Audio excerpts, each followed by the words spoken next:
Z nami je že vodja mednarodne pomoči pri slovenski Karitas, Jana Lampe. Dobrodošli v studiu. Dober dan, hvala. Pred dnevi ste bili še v Afriki. Dotakniva se sprva mednarodnega delovanja Karitasa, pod katerim deluje tudi slovenska podružnica. Vsi poznamo Karitas pod dobrodelnostjo, ampak poleg tega ne pozabljate tudi na misijon. Kako v praksi poteka povezovanje med dobrodelnimi projekti in duhovno oskrbo? Tako je. Karitas je velika mreža svetovna, pa tudi sodelujemo z misionarji, ko ste že ravno omenili misijon, seveda slovenskimi misionarji. Tako da in Karitas na človeka gleda res celostno pomoč. Se pravi, poleg materialne, tudi socialna, psihološka in duhovna oskrba. Lahko bi povem kar nekaj čist praktičnih primerov. Kot ste rekel, že sem ravno s terena iz Afrike in tega tudi veliko vidiš, slišiš, ko sodelujemo z našimi misionarji, sestrami domačinkami, tudi duhovniki, pa seveda sodelavci Karitas. Recimo na slovenski Karitas izvajamo program z delom do dostojnega življenja. Preko tega programa, v bistvu preko slovenskih botrov, družin, ki z mesečnim darom podpirajo revne afriške družine, ki delajo pač na misijonih, pri sestrah, recimo čistijo okolice šol, zdravstvenih centrov in podobno, kar smo gradili recimo v akciji za srce Afrike, in zato dobijo plačilo za delo 1 evro do 1,5 evra na dan, da lahko preživijo svoje družine. In s temi družinami se sestre, ki ponavadi domačinke, ki ponavadi vodijo te programe, so v rednih stikih. Tako, enkrat mesečno se srečajo in tam jim dajo v bistvu tudi duhovni pouk. Ni samo, pogovorijo se seveda o delu, o njihovih vsakdanjih stiskah, težavah in tudi o duhovnih dimenzijah. In te družine recimo velikokrat recimo mladi pari ali pa tudi malo starejši niso se niti poročili, ker niso imeli po svoje te možnosti, ker so bili tako revni, a ne, tudi vse, čeprav so zelo preproste poroke tam, ampak tudi to nekaj stane. In koliko teh družin, ki so vključene, koliko teh mladih ali pa tudi malo starejših, so se v bistvu poročili in so rodili zakramente, ali pa njihovi otroci, tako so bili revni, da otroka tudi niso mogli poslati prvemu Hailu, recimo. To je celo prvi stik z vero ali tudi sprejmejo kot v misijonu? Ne, ljudje so verni, ampak v bistvu ne morejo pa v polnosti prakticirati vere, tudi zaradi revščine, ne, pa rabijo včasih tudi malo spodbude, tudi ljudje živijo v zelo odročnih, to so hribovski kraji, zelo odročni. Bistveno manj župnij. Tako, župnij je manj, ampak vseeno tiste, ki so pa zelo žive. No, druga stvar, ki smo pa še pri duhovni oskrbi, zdaj sem bila tudi prvič v Etiopiji, v Tigraju na terenu, kjer izvajamo projekt z tamkajšnjo Karitas Adigrad. To je projekt s pomočjo zunanjega ministrstva slovenskega, financiran v sklopu strateškega partnerstva, in obnavljamo v bistvu poškodovane vodno infrastrukturo, ki je bila pač v tem konfliktu v Tigraju. No, in njihov direktor mi je ravno razlagal, ki je tudi duhovnik, koliko on obiskuje družine od hiše do hiše in jim daje v bistvu duhovno oskrbo. Se z njimi pogovarja, rekel, koliko to ljudem pomeni, ker v teh stiskah, ko si ti v hudi stiski, a ne, včasih je mogoče ta duhovna podpora veliko več kot kila kruha. Na ta način v bistvu, ampak oboje je seveda potrebno, in na ta način se v bistvu tukaj pri delu Karitas povezuje v bistvu tako materialna, kot sem že omenila, tudi socialna, psihološka in tudi duhovna pomoč, ki pa ljudem da ogromno upanja, ker vidim tudi v teh krajih, ki sem bila zdaj v Ruandi, v Etiopiji, ljudje so velikokrat brez upanja, res živijo v brezupu. In vsaka stvar, ki ti da nekaj upanja, a ne, jim res... malo življenjske volje tem ljudem. Tako. Že 20 let delujete v državah črne celine z dobrodelno akcijo za srce Afrike. Kako zahtevno je v okolju, kjer rešujete humanitarne stiske, in kdo vse sodeluje v pomoči? To so res revna okolja, ker delujemo na slovenski Karitas v sklopu pač naših akcij za srce Afrike, z delom do dostojnega življenja Kup in Kozo, pa tudi s projekti Ministrstva za zunanje in evropske zadeve Republike Slovenije. Pač fokusirani smo na najbolj ranljive, recimo v Ruandi, v Burundiju, kjer že najdlje delujemo tudi s našimi slovenskimi misionarji. To so res hriboviti, revni kraji, da si predstavljate, ljudje v bistvu živijo v hiškah iz blata, brez elektrike, ure daleč hodijo peš po vodo, večinoma se preživljajo samo s poljedelstvom, kmetijstvom, ampak vsak ima čist majčken košček zemlje. In potem so tukaj podnebne spremembe. Res to ves čas na terenu poslušam, ne vem, ko bi mogla biti deževna doba, ko sadijo, pa če suša. In tako. In s temi stiskami in tisto, kar predelajo v bistvu ljudje na zemlji, to je edino, kar ima, in si rečeš včasih, pa kako te ljudje sploh preživijo. Potem je še pomanjkanje infrastrukture, sploh šol.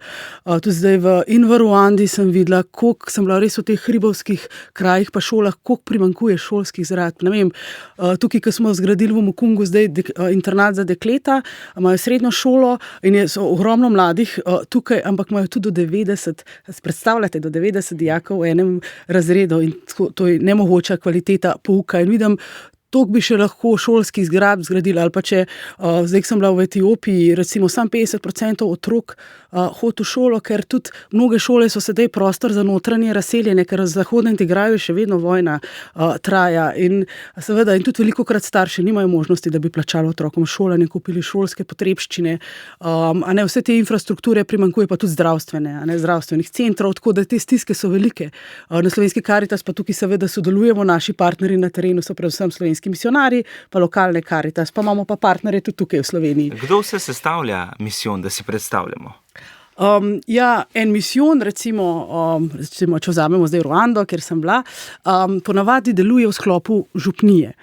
Recimo, mi sodelujemo s sestrami usmiljenkami, katerih del so tudi naše misionarke, sestra Vesna Hiti, sestra Bogdana Kavčič, sestra Anka Burger, ki so tukaj v Ruandi, v Burundiju, in tam so potem tudi sestre domačinke. Veliko je poklicev recimo tukaj v Ruandi, v Burundiju, hkrati pa so del župnije, kjer ponavadi so tudi 1, 2 do 3 duhovniki, ker imajo ogromno podružnic, ki jih obiskujejo recimo vsako nedeljo, seveda imajo pa te misijoni, recimo ponavadi imajo še kakšno šolo, vrtec, zdravstveni center in potem je tudi veliko še pač čist laikov, lokalnih sodelavcev, zdravstvenih delavcev, učiteljev in to so vsi tisti, ki v bistvu prispevajo k temu delu na misijonu.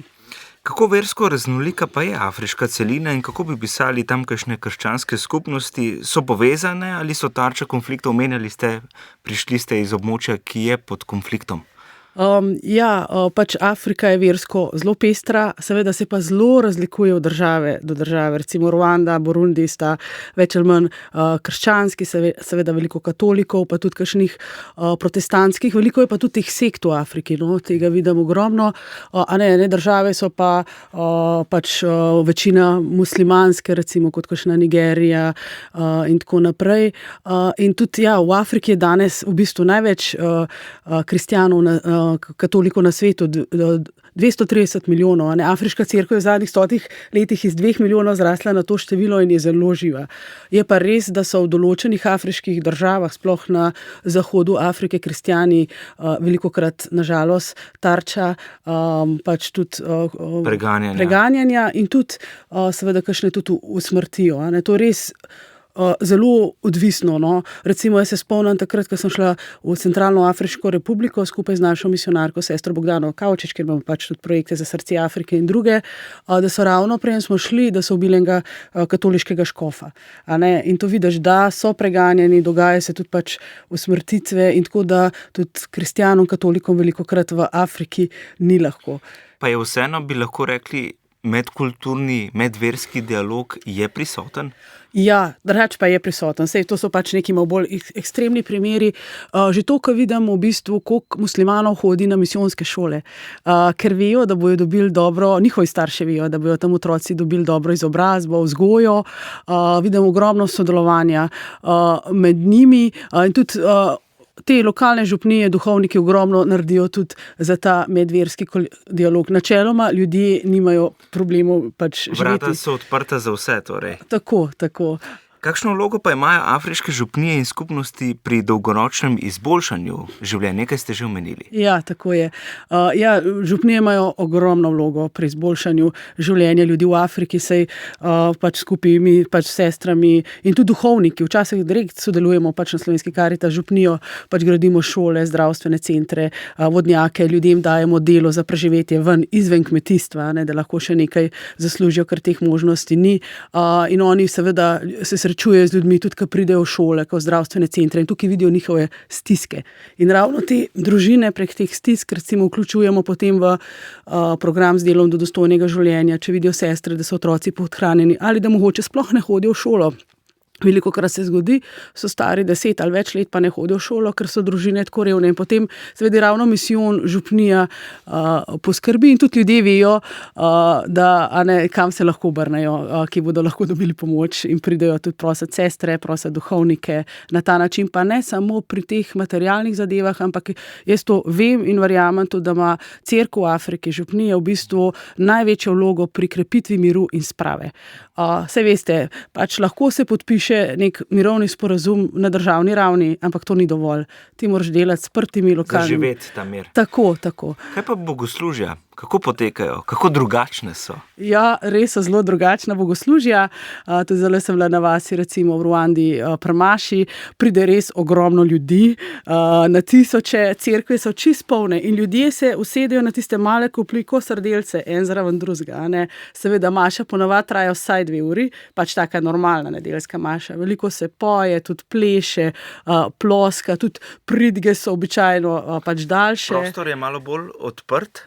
Tako je, to so čisto preproste zgradbe, ampak zelo velike, pa taka preprosta streha, ampak zelo odprtja. Kar me pa zdaj zelo v bistvu po svoje ganilo, recimo v tem kraju, v tej župniji Mukungu, sta 2 maši v nedeljo, eno ob 8, eno ob 10, in ta maša ob 10 je veliko bolj polna. Ampak to zato, ker ljudje pridejo toliko daleč peš, recimo tudi 2 uri. Zjutraj. Da pridejo do cerkve, pa 2 ure nazaj. Ampak to je za ljudi nekaj velikega, res nedela in nedeljska maša je za ljudi dan praznovanja, zahvala Bogu, tudi malo izračijo te svoje stiske. Pa kar je še zanimivo, recimo pri teh afriških mašah, recimo, da so vedno seveda po dnevu, tudi vsaka maša med tednom je zjutraj, ker seveda zvečer ni luči, elektrike ni, ali pa recimo polnočnica je že čez dan, da ljudje lahko pridejo, pa ker so tako daleč po teh hribih, tako recimo to je ena taka razlika.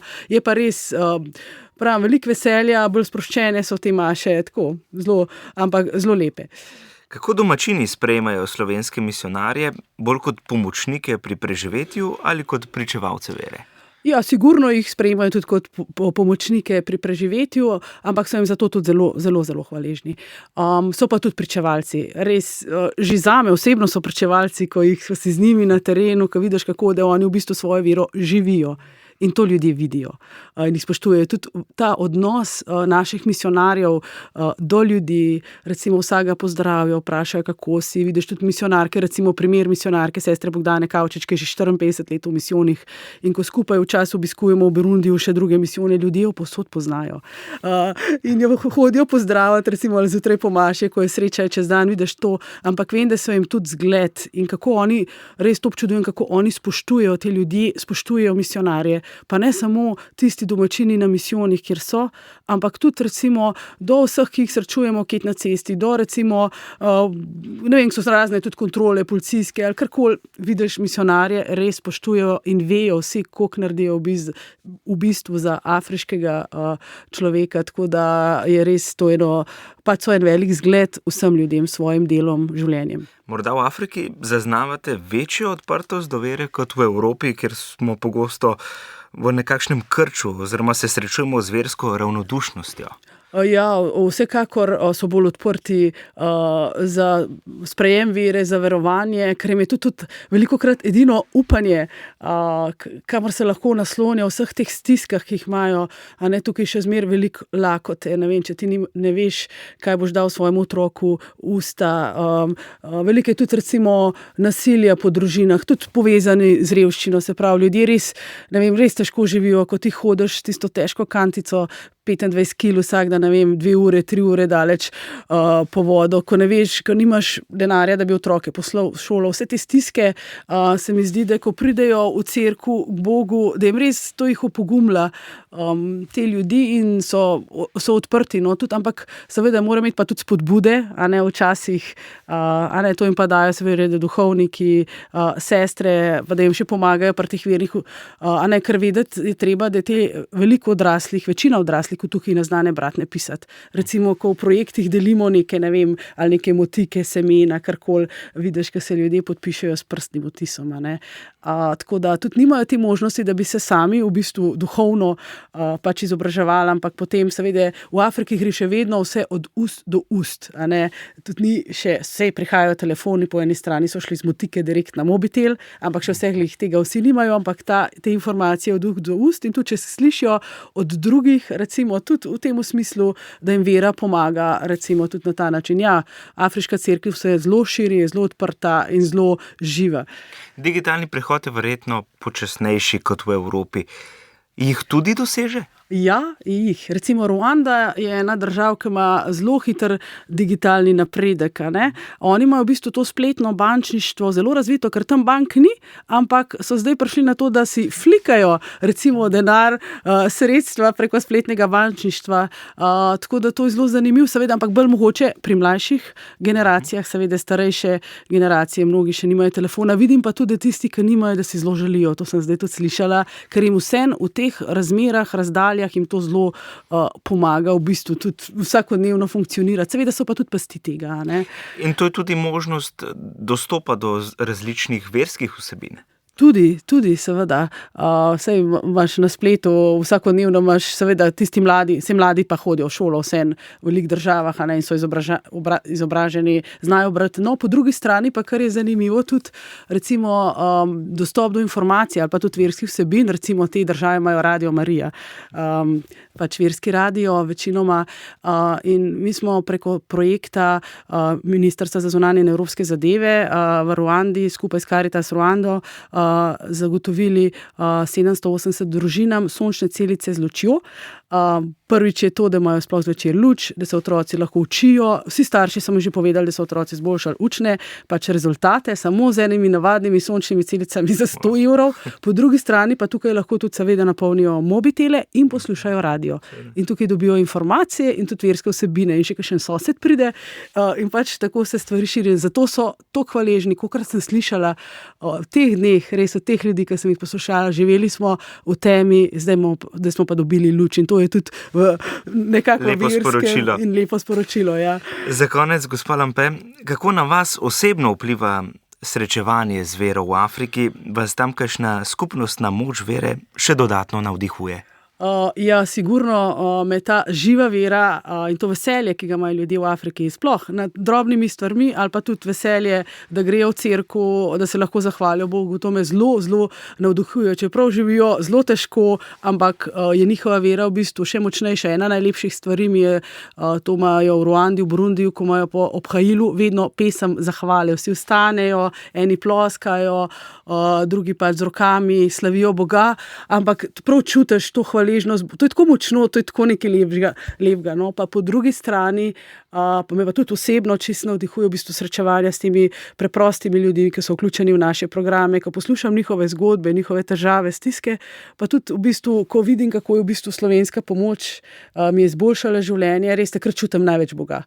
Takrat čutim, da je Bog z nami, res veže, v največji stiski je Bog s tabo in to res, in tukaj se moja vera v bistvu najbolj krepi, pa še večkrat tudi po drugi strani v Sloveniji isto, kar se tiče naših dobrih ljudi, darovalcev, verjetno vas mnogi zdaj poslušate to oddajo, res včasih se mi zdi, da se dogajajo kar taki mali čudeži, včasih dobim kakšen klic, ne vem, kje vzeti za kakšno akcijo, za kakšno stisko in včasih se kdo preseneti s takim udarom, res večkrat mi preteče solze, pa pravim, pa to je čudež, ampak tudi sploh ni važno, kakšna je višina daru, tudi če je 1 evro.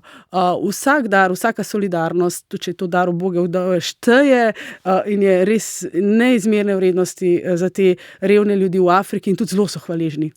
Oni so tako hvaležni ljudem v Sloveniji za vso pomoč, ki jo dajo, to čutim na terenu, vedno tudi povejo, pa še ena hvaležnost je, ko jih prideš pogledaš. Recimo v ruandijski kulturi je največ, če te nekdo pride pogledat na tvoj dom. Osebno srečanje. Tako, to je v njih, pri njih je tako, če ti človeka pokličeš ni isto, no, vse še pri nas na nek način, ampak njim pa to še toliko več pomeni. Zdaj sem bila čisto za koncu v Ruandi, sem bila pri eni družini, ki je dobila svoj dom preko programa z delom do dostojnega življenja.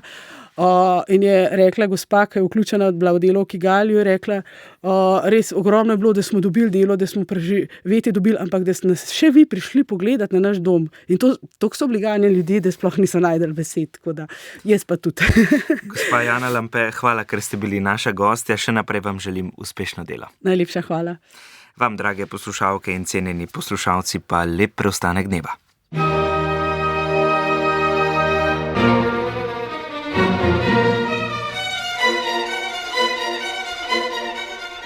Sedmi dan.